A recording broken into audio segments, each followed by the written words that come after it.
if you're an RFK fan, you just might want to skip 30, 45 seconds ahead here. So Talladega, Ryan Preece finishes second. Has a great day. Looks like he's going to have a career day. Almost wins his first race, loses it, but now he's disqualified. Now he's last, or second to last, whatever it was. The next week at Texas, all three cars have issues. Two of the three crashed. The third one had top 5 pace and blew a tire. And then Kansas, back to the scene of the crime where Chris Buescher lost the closest finish in Cup Series history. And then this happens. Chris Buescher, L1 penalty, 60 points out the window. Yeah. Chris Buescher, there were internet rumors yesterday that something was happening with the 17 car, and the 17 was taken to the Research and Development Center by NASCAR. NASCAR picked that car, and I believe the 77 of Hocevar, to take a deeper dive, a closer look at the car, research, develop it, see if anything is illegal with it, and well, that is indeed what they found. They usually announce this on Tuesday or Wednesday, but we're here on a Thursday morning, and I thought when it was on a Thursday morning that we were about to see like the death penalty. Not quite, but still a pretty major, pretty severe penalty for this team. Let's go into the details. NASCAR assessed an L1 level penalty to the number 17 RFK Racing team on Thursday, following last weekend's Cup Series race at Kansas Speedway. During inspection this week at the R&D Center in Concord, North Carolina, series officials discovered that the number 17 Ford was in violation of sections 14.1.c, which is the overall assembled vehicle rules, and 14.5.4.g, the front bumper cover, of the NASCAR rule book. The team went over the maximum reinforcement allowed for its front bumper covers. As a result, the team and driver Chris Buescher were each assessed with the loss of 60 championship points and 5 playoff points, and the team was fined $75,000. Additionally, crew chief Scott Graves has been suspended for the next 2 races through Charlotte. There was no immediate word on whether the team would appeal the penalty. And then some more details. The NASCAR Cup Series managing director Brad Moran, he said that unfortunately the number 17 did not meet the rule and had a larger area than what is permitted to be bonded into the nose piece. They can work in that area, but they went too far would be the simplest terms of putting it. As the car was being developed, we recognized we were doing damage to the nose of the car and didn't want to be using up good parts on repairs. We put out communications that were very clear and specific that teams could strengthen behind the foam, which is where there was cracking and damage during the races. It was an area around the foam that you're allowed 2 inches, and it was beyond that, which is a rule violation. They were allowed to modify that area, but not to the extent they did, and that's why it turned into an L1.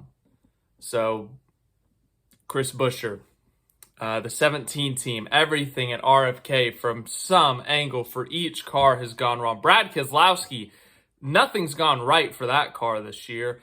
Ryan Preece, as I mentioned earlier, finishes runner-up at Talladega, gets that taken away. And now, I think they're either the first car in or the last car out. I think they're the last car in at the moment. They're +7. Correct me if I'm wrong.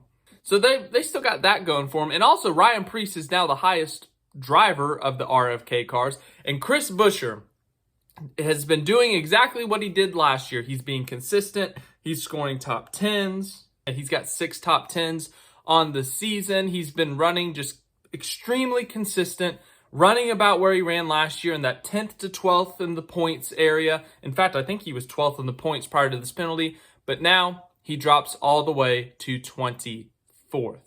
Now, you may see 24th in the standings and think, oh my goodness, it's a must-win now. But actually, shockingly, he's still within striking distance. He's actually 24th seems inflated because he's only 27 points out of the playoffs right now. Obviously, a win eliminates all that. We know how this system works. But when you see a guy drop from 12th to 24th because of a 60-point penalty, you usually expect that to be a bigger gap, but not quite so much. So it's a massive penalty. 60 points can make or break a season. In fact, we saw it with Buescher last season when Chase Briscoe won that final race at Darlington. Buescher only missed it by 15 or so points. So 60 points could end up being the difference in their entire season. Yes, but at the same time, a win can eliminate it. Or as it seems right now, we're not going to see as many winners as we've seen the last few years with this next-gen car. Pointing your way in seems to be an option right now. Chris Buescher's only 27 points out. That's doable, considering everything that has gone wrong with RFK this year. And yes, this penalty is not ideal. And yes, it's soul-crushing for that 17 team. But to try to put this in a positive spin for Chris Buescher and the 17 team, it could be worse, I guess. You're only 27 out, which is not good. It's not ideal, but we have 14 races left in the regular season. And also, one of the races your crew chief is suspended for is the All-Star race, a non-points paying race. So I think you'll be fine if you don't have your crew chief for the All-Star race. Don't get me wrong. I know they want to win $1 million, but at the same time, I think they're going to get over it. So they only lose their crew chief for one race, theoretically, the real points race, the Coke 600, which is a crown jewel. But also, they're still in the playoff hunt, very much so. You know, if this was double the penalty, it's a 120-point penalty, and they're suddenly 87 points out. That's more than a race. Now we're getting to a little bit more sketchy territory. We're looking at, I don't think we'd declare it a must-win right now, but 3 weeks from now, we could be declaring it if they don't make a significant dent. But the trend does continue. NASCAR does not mess around with these next-gen cars, modifying areas they can't modify or over-modifying areas they can modify.